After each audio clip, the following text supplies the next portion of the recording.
You're standing on the Embarcadero. An aircraft carrier is moored 50 yards behind you. The sirens start. Not the rolling test tone, not the Tuesday drill.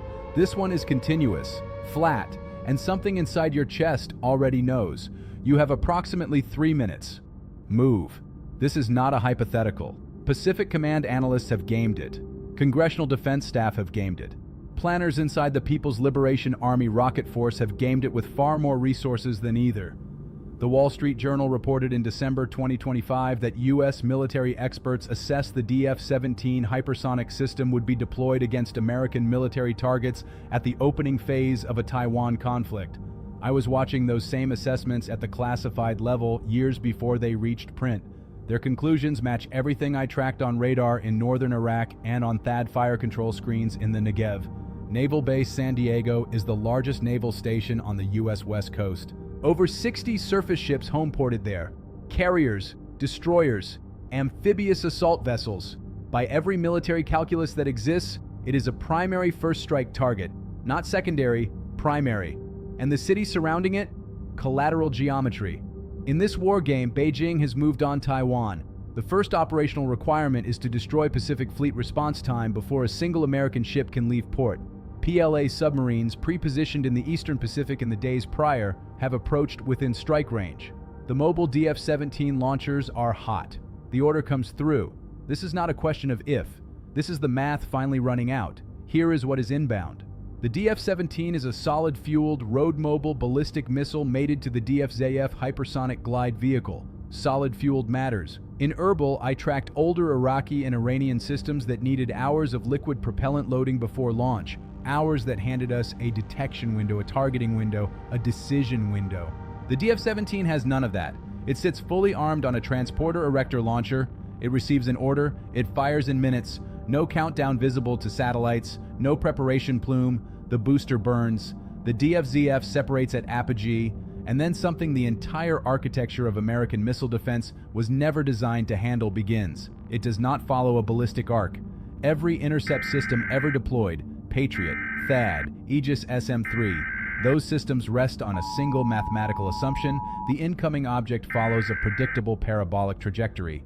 Calculate the arc, extrapolate the intercept point, fire. The DF-ZF deletes that assumption entirely. After separation, the glide vehicle executes wave-rider flight.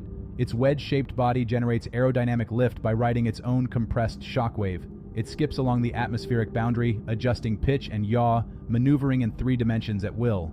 Too low for exoatmospheric systems like the SM-3, which require the target to still be above the atmosphere to engage. Too fast and too unpredictable for terminal phase systems like THAAD and Patriot to generate a clean fire solution before it is through their engagement envelope and the ships in the harbor.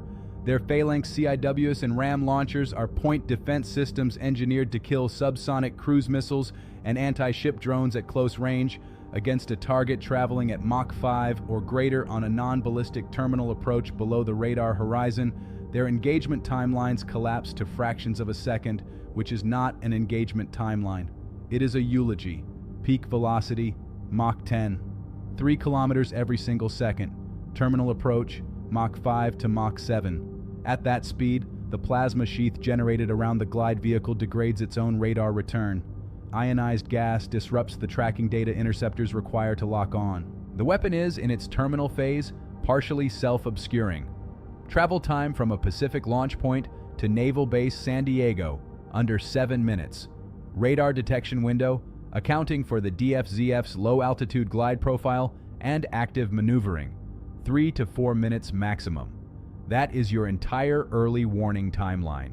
Not a political failure, not a budget failure. Physics. Its warhead payload is not publicly confirmed, classified. But at Mach 5 terminal velocity, the kinetic energy alone delivered on impact, before any explosive detonation, is sufficient to collapse reinforced concrete. The pressure wave arrives before the sound, before the fireball, before you process what is happening, and before the structure around you fails. That same overpressure wave passes through your body.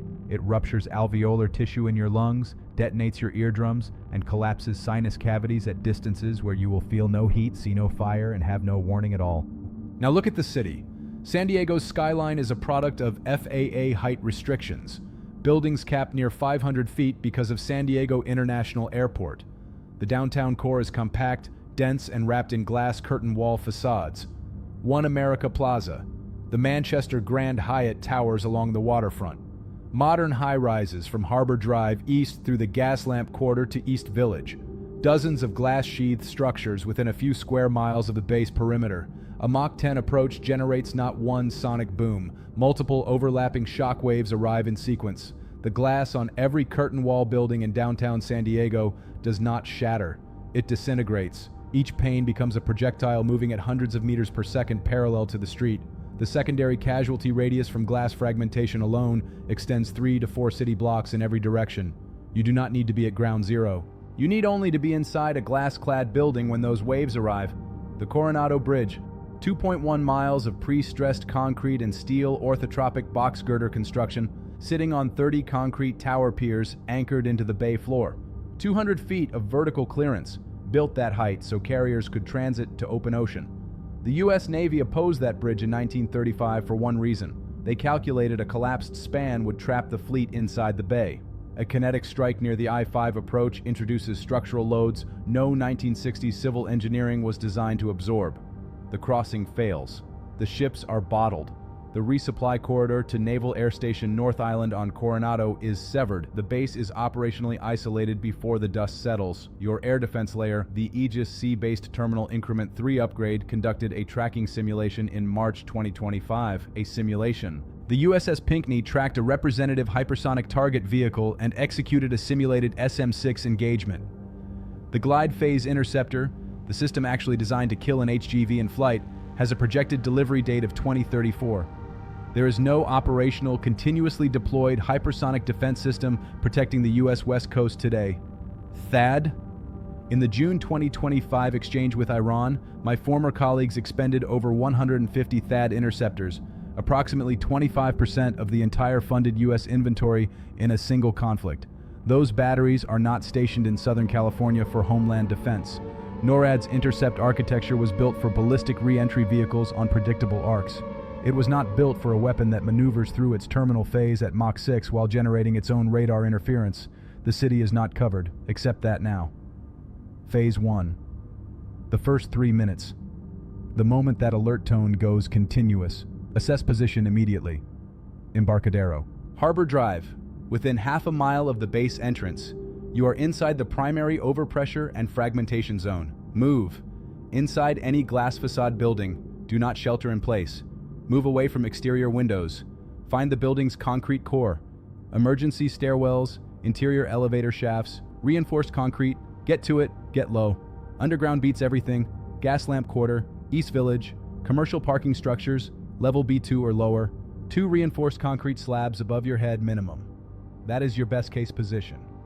Wood frame residential, the majority of San Diego's housing stock, absorbs nothing from a pressure wave. It passes through the structure as if the structure does not exist. Ground level concrete foundation slab.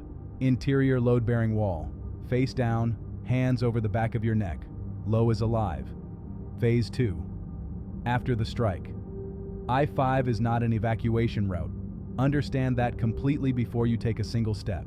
Within 8 minutes of confirmed impact, I-5 becomes a compression corridor of stationary vehicles, ruptured fuel lines, and secondary ordnance cook-off from the base perimeter. No lanes, no movement. Every person who drives toward that freeway is making the last navigational decision of their life. The overpass structures along the I-5 corridor near downtown are unreinforced concrete from the 1960s. In a significant overpressure event, sections fail. You will not be caught in traffic. You will be buried under it. Military facilities taking kinetic strikes generate toxic secondary fires, jet fuel storage, ordnance cook-off, industrial chemical release. San Diego's prevailing coastal wind runs northwest to southeast, onshore west to east. Combustion byproducts move inland, northeast of the impact corridor, east, not west, not south, east, Washington Street, Adams Avenue, University Avenue, surface arterials perpendicular to the impact corridor, on foot or motorcycle. Not in a vehicle you cannot abandon in 4 seconds. First 60 minutes, do not attempt distance movement. Secondary fires, gas line failures, structural collapses, that window is the most lethal. Move only to reach reinforced cover or clear the fragmentation zone. After 60 minutes, Mission Valley, El Cajon, secondary roads through the Inland Empire. Los Angeles is 120 miles north. Without I-5, that route takes days on surface highways. Plan for that. Drink nothing from open sources near the strike zone. Do not approach the naval facility perimeter. I was removed from command because I applied a single equation consistently. A civilian body under falling concrete has the same mass, the same fragility, and the same value, regardless of the coordinates it occupies. The Pentagon does not have a problem with that as philosophy. They have a problem with it when a THAAD commander says it on record, while the political machinery requires the opposite conclusion. That is not a moral argument. It is an institutional incompatibility. They resolved the incompatibility. I was the variable they eliminated. I am not interested in their institutional logic. I am interested in yours. The intercept chain is not ready for what is coming. The glide vehicle does not negotiate. It only cares about coordinates. Make sure you are not at them.